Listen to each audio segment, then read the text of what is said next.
City news के खास segment campus talk में इस बार हमारे साथ हैं देश के जाने माने शिक्षाविद और देवी अहिल्या यूनिवर्सिटी के पूर्व वाइस चांसलर डॉक्टर भरत छापरवल साहब। डॉक्टर साहब, आपका सिटी न्यूज़ पर बहुत बहुत स्वागत है। Thank you. शिक्षा जगत में अपने कंट्रीब्यूशन के लिए डॉक्टर भरत छापरवाल का नाम विख्यात है और जिस तरीके से उन्होंने मध्य प्रदेश में सबसे पहले मेडिकल यूनिवर्सिटी का सपना संजोया था, उसको लेकर उनकी एक अलग पहचान पूरे देश भर में है। आज हम डॉक्टर छापरवाल साहब से जानने की कोशिश करेंगे कि शिक्षा जगत में कैसे वक्त के साथ बदलाव आया है और कहाँ पर सुधार की है ज़रूरत। सर, सबसे पहले आपने मध्य प्रदेश में मेडिकल यूनिवर्सिटी का सपना देखा था। क्या लगता है सर, इस सपने को अब कहीं ना कहीं देश में ने भी स्वीकारा है और इस सपने को अच्छे ढंग से पुरजोर ढंग से पूरा करने के लिए इंदौर को इससे दूर रखा गया है? क्या लगता है सर आपको? बहन जी, मैं आपसे ये कहना चाहूँगा जी सर कि मेडिकल यूनिवर्सिटी सर की जो आप बात कर रहे हैं, मैं जब देवी अहिल्या विश्वविद्यालय का कुलपति नियुक्त हुआ सर तो 3 दिन पहले ही जी देवी अहिल्या विश्वविद्यालय को जी sir institute of engineering technology मिला बिल्कुल ठीक सर। और मेरे पास ज़मीन के अलावा जी सर कुछ था नहीं। बिल्कुल ठीक है।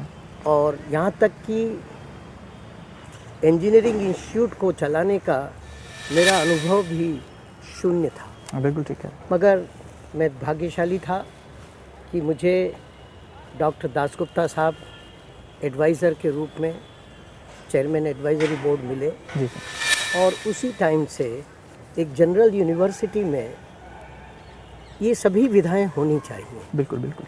और इस विधा को हमने पूरा किया।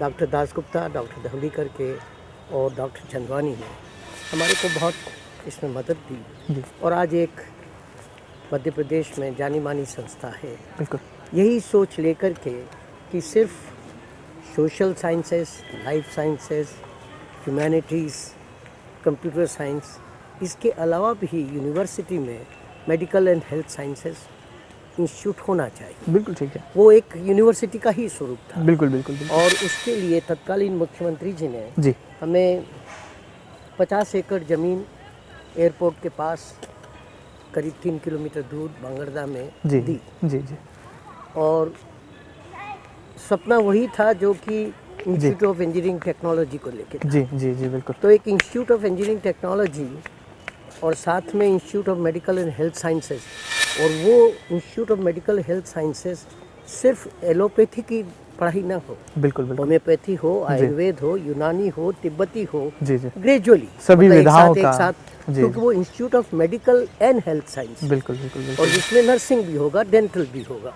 और वो एक प्लान था, दुर्भाग्यवश नहीं पूरा कर पाया। ज़मीन आज भी है, 12 साल हो गए हैं ज़मीन मिले।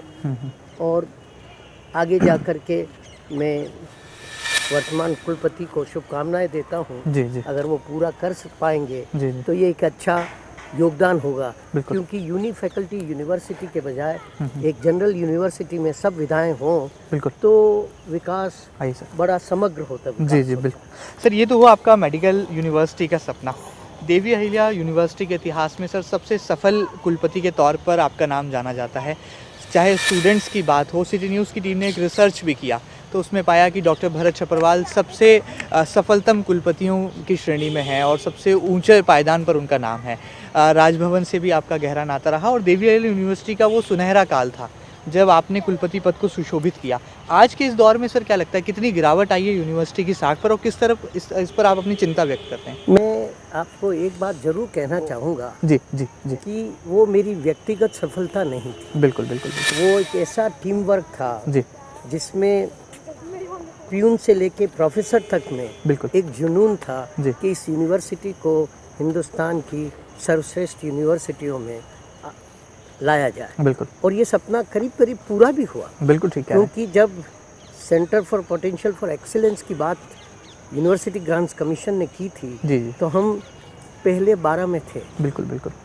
आसपास में न गुजरात में, न महाराष्ट्र में, नहीं महाराष्ट्र में पूना में था, राजस्थान में नहीं। जी। तो सेंट्रल इंडिया में हम एक ऐसे विश्वविद्यालय थे जिनको यूनिवर्सिटी ग्रांट्स कमीशन ने रिकॉग्नाइज़ किया। यहाँ तक कि एशिया पैसिफिक रीजन में जिसमें चाइना आता है, जी बिल्कुल। हम उस हिंदुस्तान से अकेली यूनिवर्सिटी थी जी जो इनोवेटिव ग्लोबल नेटवर्क जो था बिल्कुल उसकी बात में यूनिवर्सिटी का।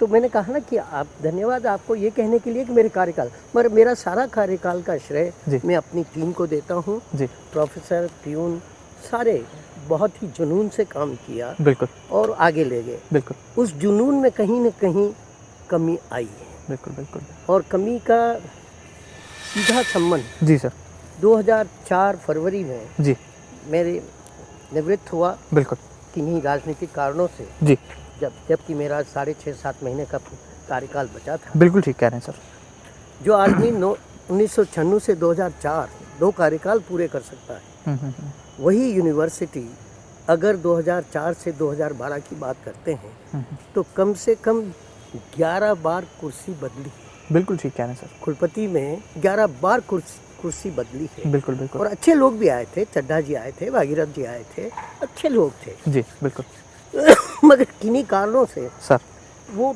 शायद टीम वर्क जी नहीं बना पाए बिल्कुल या कहीं न कहीं प्रशासनिक शासन के द्वारा या कुलाधिपति द्वारा कुछ न कुछ बाधाएं डाली गई, बिल्कुल मैं ये कहूँगा। जी बिल्कुल सर। आपके नोबल गाइडेंस में न केवल यूनिवर्सिटी ने अपने ऊंचे पायदान को जो है साबित किया है, बल्कि 4 सितारा दर्जा प्राप्त देवी अहिल्या विश्वविद्यालय को एक देश में बड़ी अलग एक अनुपम पहचान भी मिली थी।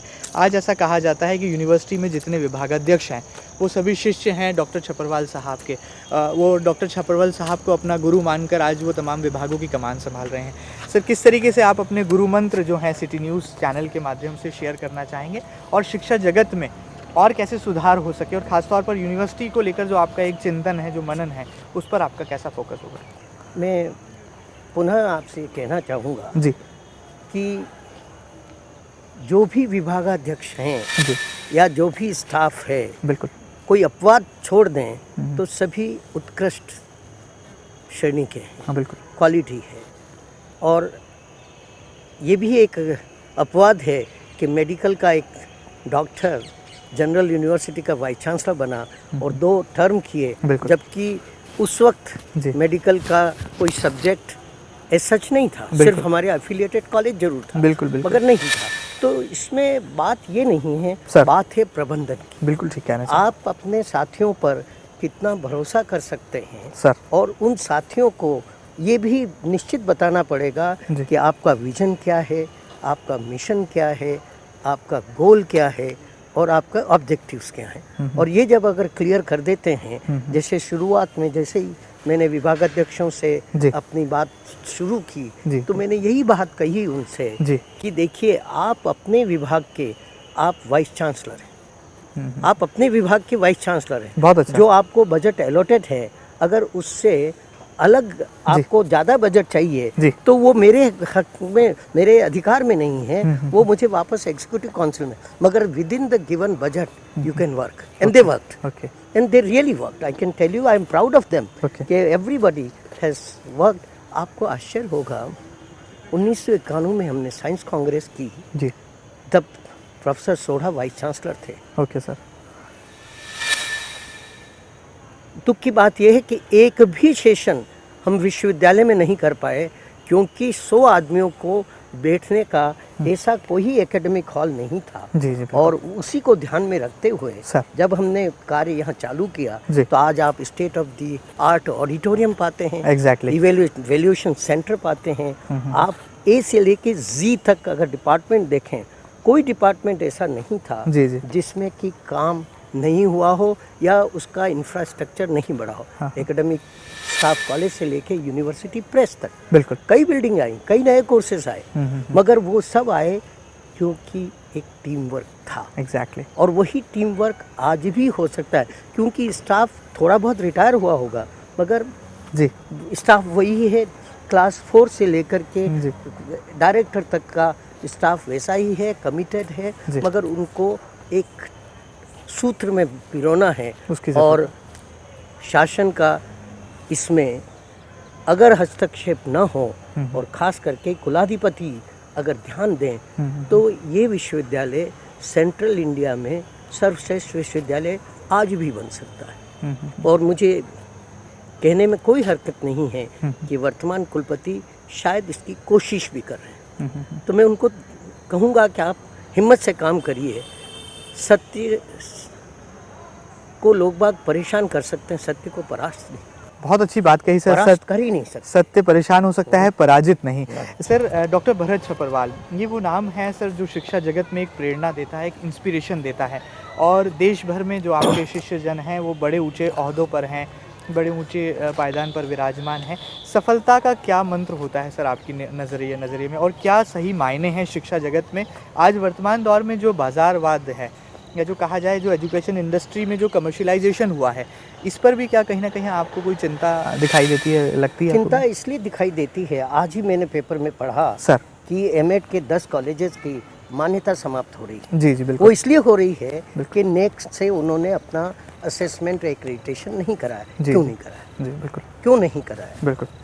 और जब आपने नेक की बात की, 4 सितारा की बात की, मध्य प्रदेश के उस समय के 15 विश्वविद्यालयों में इंदौर विश्वविद्यालय पहले था जिसने नेक का असेसमेंट कराया, और उस टीम में ब्रिटिश काउंसिल से एक्सपर्ट आए थे एज एन ऑब्जर्वर, जबकि दूसरे विश्वविद्यालय नेक को कह रहे थे कि हम नहीं ला सकते कि आप विदेशी को हमारा असेसमेंट। मैंने कहा हमारी किताब खुली है, आप आइए देखिए।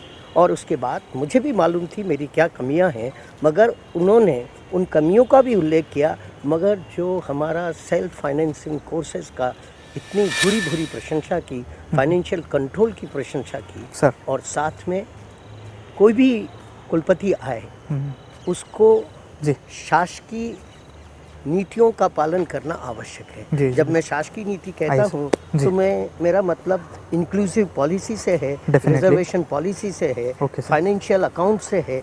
ये सब चीज़ें अगर आप ध्यान देंगे और टीम वर्क के साथ चलेंगे तो आपको, क्या आप लोगों ने साथ नहीं दिया? आपने पूरा साथ दिया। सर प्रेस ने जहाँ ज़रूरी हुआ मुझे थोड़ी आलोचनाएं हुई, मगर वो आलोचनाएं मेरे लिए गाइडलाइंस बनी। Exactly sir. मेरे को प्रेस काउंसिल में, प्रेस क्लब में जा कर के मैंने शॉर्ट टर्म और लॉन्ग टर्म मेरा क्या प्रोजेक्ट है वो सारा बताया।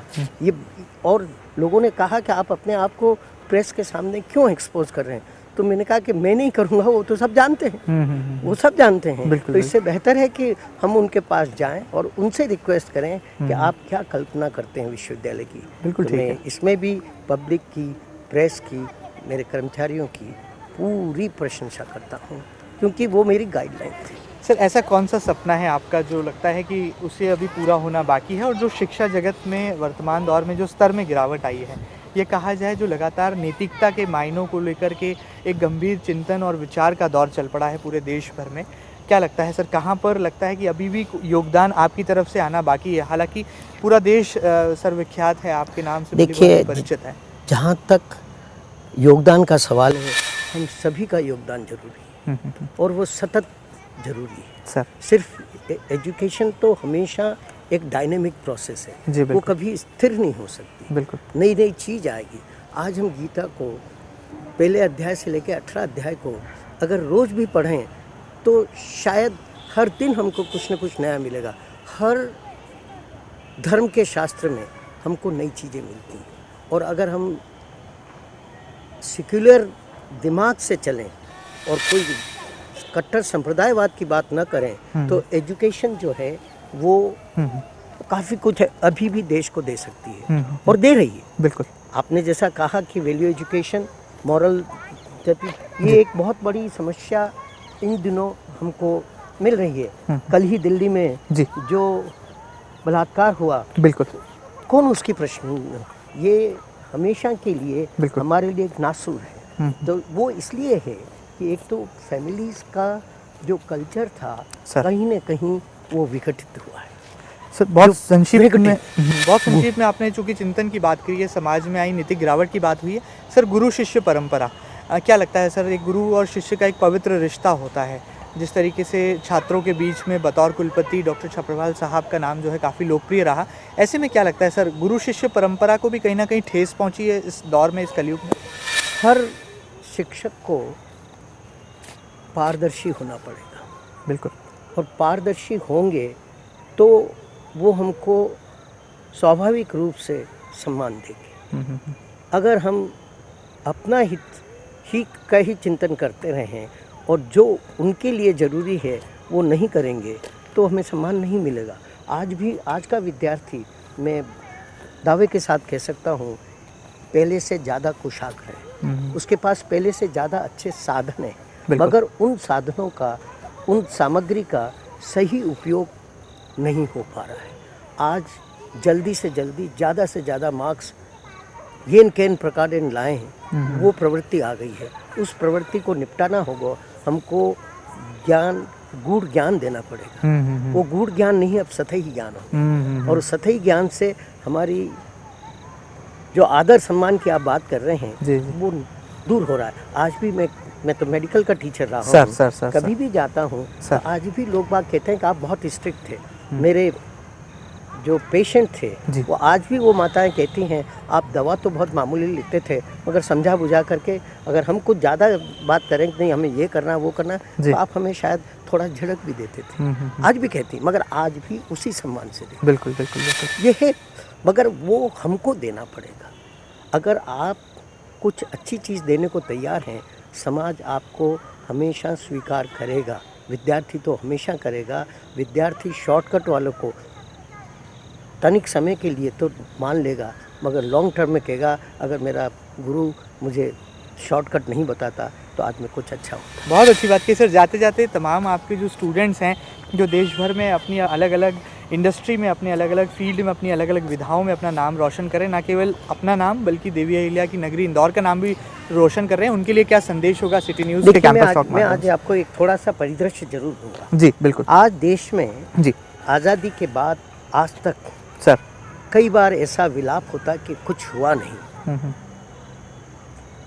कल्पना कीजिए जब सिर्फ 17 विश्वविद्यालय थे जी, कल्पना कीजिए कि 500 के अंदाज कॉलेज थे सर, और आज की स्थिति ये है कि 550 से ज़्यादा विश्वविद्यालय या विश्वविद्यालय की समकक्ष संस्थाएं हैं, 31,000 कॉलेज और 5 लाख टीचर्स कॉलेजेस में, 5 लाख टीचर्स हैं। बिल्कुल। और जो मेडिकल स्कूल्स चंद संख्या में होते थे, आज 350 से ज़्यादा मेडिकल स्कूल है, मगर वो आया है प्राइवेट पब्लिक पार्टिसिपेशन से। इंजीनियरिंग के अगर छात्र देखें, कम से कम 12 लाख छात्र टेक्नोलॉजी के हर वर्ष निकलते हैं। तो कहाँ थे पहले? कुछ 1000 भी नहीं निकलते थे। तो हमने प्रगति बहुत की है, मगर उस प्रगति के साथ गुणवत्ता पे ध्यान देना जरूरी है। स्कूल 12 लाख स्कूल है अपने खुद मध्य प्रदेश में, 81,000 से ज़्यादा स्कूल है। बिल्कुल।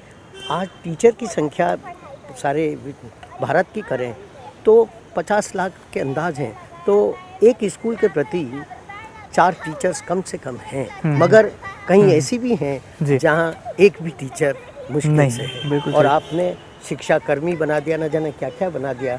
गुरु को गुरु रहने दो, विद्यार्थी अपने गुरु की सम्मान भी करेगा। और मैं दावे के साथ कहता हूँ कि जितना सम्मान शिष्य देता है उतना शायद आपकी संतान भी नहीं। बहुत बहुत शुक्रिया डॉक्टर छपरवाल साहब हमसे खास बातचीत के लिए। देवी अहिल्या की नगरी का नाम पूरे देश भर में रोशन करने वाले डॉक्टर भरत छपरवाल, जिन्होंने बतौर कुलपति डॉक्टर देवी अहिल्या यूनिवर्सिटी में एक अपनी अलग अमिट छाप छोड़ी है। न केवल अमिट छाप छोड़ी है बल्कि पूरे देश में एक अलग मिसाल भी पेश की है। हालांकि मेडिकल यूनिवर्सिटी का सपना इंदौर में लाने का उनका अब भी अधूरा है और उन्हें अब भी उम्मीदें बरकरार है कि जब भी सरकार इस पर अपना संजीदा रवैया रखेगी तो इंदौर को ये सौगात ज़रूर मिलेगी और कहीं ना कहीं उनके नोबल गाइडेंस में उनका सानिध्य ज़रूर मेडिकल यूनिवर्सिटी के तौर पर शिक्षा जगत को मिलने वाला है। बहरहाल यहाँ पर तमाम शिष्यों को उन्होंने एक संदेश भी दिया है। वो गहरा संदेश है कि सतही ज्ञान से ज़्यादा उन्हें इन डेप्थ नॉलेज की ज़रूरत है, उस पर भी ध्यान दें ताकि गुरु शिष्य परंपरा या जो कहा जाए जो गुरु शिष्य का पवित्र रिश्ता है वो बरकरार रखा जा सके। कैंपस टॉक के इस बार के सेगमेंट में इतना ही। अगली बार फिर मुलाकात होगी शिक्षा जगत की एक और जानी मानी हस्ती के साथ। तब तक इजाज़त दीजिए सिटी न्यूज़ की पूरी टीम को, कैमरा पर्सन राकेश राठौर के साथ। नमस्कार, धन्यवाद।